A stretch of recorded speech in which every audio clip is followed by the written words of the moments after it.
শীতের রাতে রুটি আর সবজি প্রায় অনেকেই পছন্দ করেন। সেজন্য আজ রাতে রুটি আর ব্রোকলির সবজি করেছি। সেই রেসিপিটাই তোমাদের সঙ্গে শেয়ার করলাম। যেহেতু ব্রোকলিতে ভিটামিন সি এর পরিমাণটা বেশি আর শীতে আমাদের ভিটামিন সি খাওয়াটা খুবই জরুরি, সেজন্যই ভিডিওটা বানালাম। তো নমস্কার বন্ধুরা, আমি সৌমিতা সরকার। ব্রোকলির সবজিটা ঘরে থাকা কিছু মশলা দিয়েই আমরা খুব সহজে আর খুব ঝটপট রেসিপিটা বানিয়ে নিতে পারি। সেজন্য প্রথমে ব্রোকলিটাকে আগে ছোট ছোট করে কেটে সিদ্ধ করে নিয়েছি।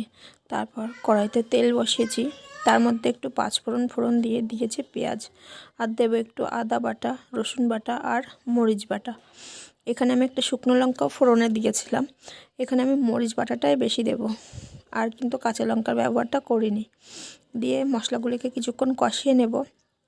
তারপর সিদ্ধ করে রাখা ব্রোকলিটা কড়াইয়ের মধ্যে দিয়ে কিছুক্ষণ নাড়িয়ে নেব।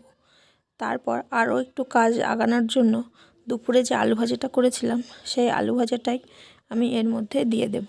তাহলে আলুটা ভাজতে একটু কিছুক্ষণ সময় লাগতো, যেহেতু আমার আলুটা ভাজা আগে থেকেই আছে সেজন্য আমার আর সময় লাগেনি, খুব তাড়াতাড়ি হয়ে গেছে।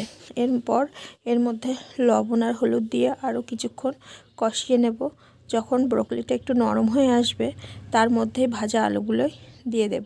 দিয়ে একদম স্লো আছে হালকা হাতে কিছুক্ষণ নাড়িয়ে, এটা নাড়াচাড়া করতে করতে ব্রোকলিগুলো একদমই সিদ্ধ হয়ে যাবে, নরম হয়ে যাবে। তারপরে একটু টেস্ট অনুযায়ী চিনি দেব, আর দেব একটু গরম মশলা গুঁড়ো, আর শেষে দেব একটু ধনিয়া পাতা কুচি।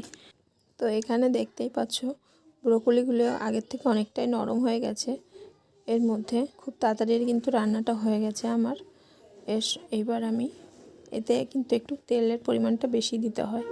ব্যাস, রান্নাটা হয়ে গেছে। এরপর আমি একটু রুটিগুলো সেঁকে নেব, নিয়ে রুটির সঙ্গে এটা পরিবেশন করব। তাছাড়া গরম ভাতের সঙ্গে কিন্তু সবজিটা খেতে খুবই সুন্দর লাগে।